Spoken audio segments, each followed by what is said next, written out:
un troupeau de créatures pâture dans les plaines sibériennes.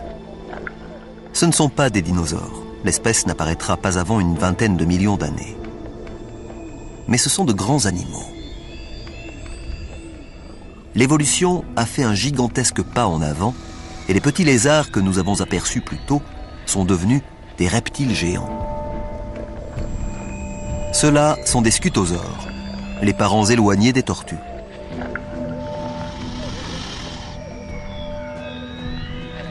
Ils sont herbivores. Et si les herbivores ont l'air si robustes, les carnivores doivent être monstrueux.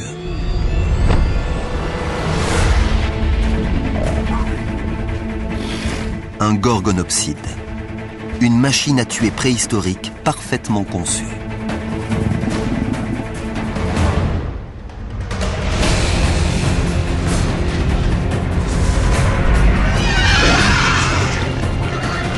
Ses dents en forme de sabre ont blessé le scutosaure.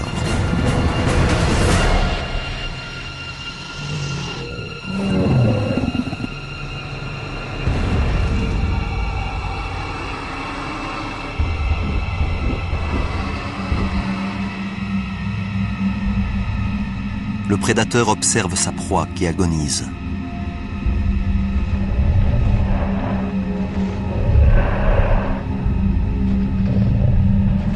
Il s'apprête à lui donner le coup de grâce quand quelque chose d'étrange se produit. Le sol se met à trembler.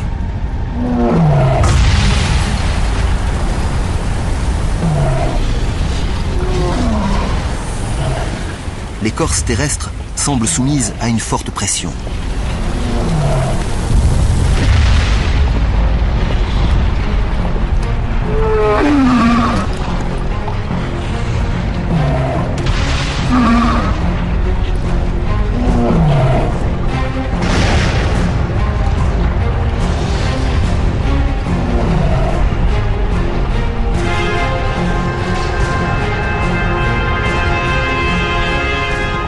De la lave jaillit à la surface et inonde le paysage tout entier.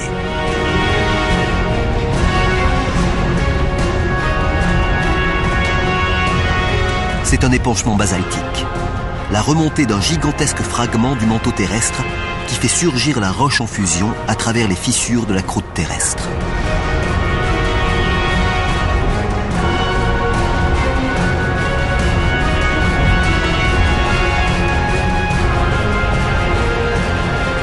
La surface de la Terre se transforme en brasier infernal. Les scutosaures et les gorgonopsides disparaissent. Ce sont les premières victimes de la plus grande extinction massive que la Terre ait connue, l'extinction du Permien.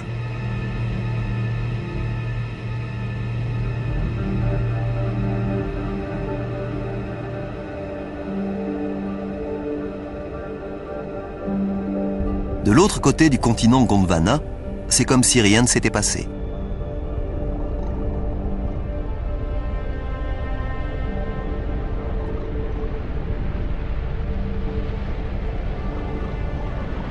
Il neige. Pourtant, la température avoisine les 20 degrés. C'est une pluie de cendres provenant d'éruptions survenues à 16 000 km de distance.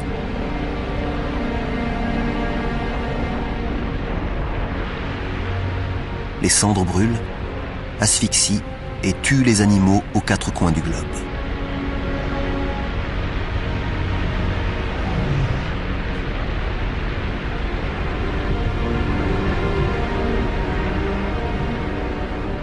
L'atmosphère est saturée de dioxyde de soufre. Avec la pluie, le gaz se transforme en acide sulfurique, brûlant tout ce qu'il touche.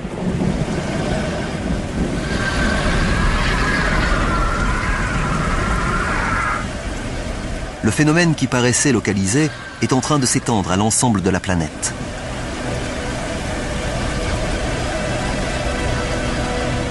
Les éruptions de Sibérie accroissent la teneur en dioxyde de carbone de la Terre.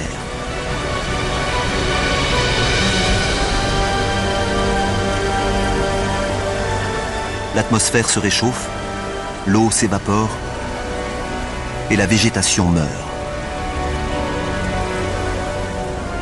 la vie qui semblait enfin avoir pris pied sur notre planète est en train de s'éteindre.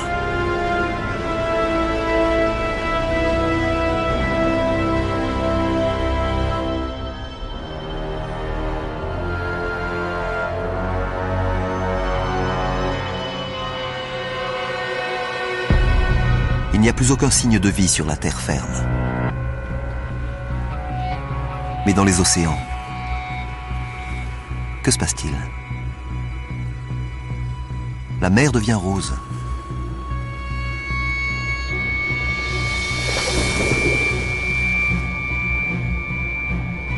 La flore, les trilobites, les prédateurs, tout a disparu. Tout, à l'exception de ces algues roses. La hausse des températures atmosphériques a dû réchauffer les océans et les priver d'oxygène. À présent, rien ne peut survivre dans ces eaux stagnantes, hormis les algues. Les éruptions sibériennes sont en train de transformer la planète entière. Rien, pas même le fond des océans, n'est à l'abri.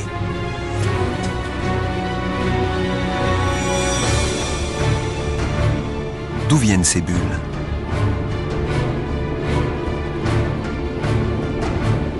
Ce n'est pas de l'oxygène, mais du méthane qui s'échappe de vastes nappes emprisonnées sous le fond marin. Le méthane est un gaz à effet de serre au moins 20 fois plus mortel que le dioxyde de carbone. Jusque-là, il était solidifié sous forme de glace, mais avec le réchauffement des océans, celle-ci se met à fondre.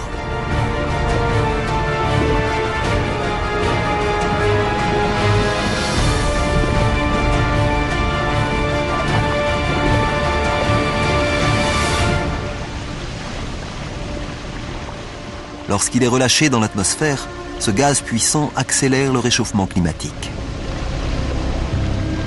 À présent, il fait près de 40 degrés à la surface du globe, soit 6 degrés de plus qu'avant les éruptions sibériennes.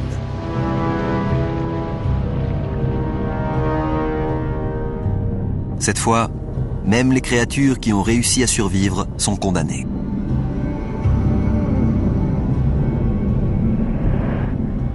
Les éruptions durent 500 000 ans. Pendant tout ce temps, la lave n'a cessé de jaillir. À présent, une couche de roches en fusion d'environ 6 km d'épaisseur recouvre une étendue de la taille des États-Unis.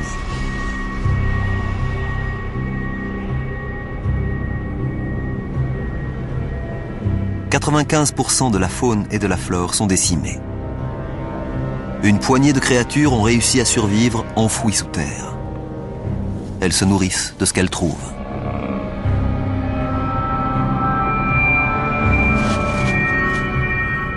Le reste de la planète est anéanti.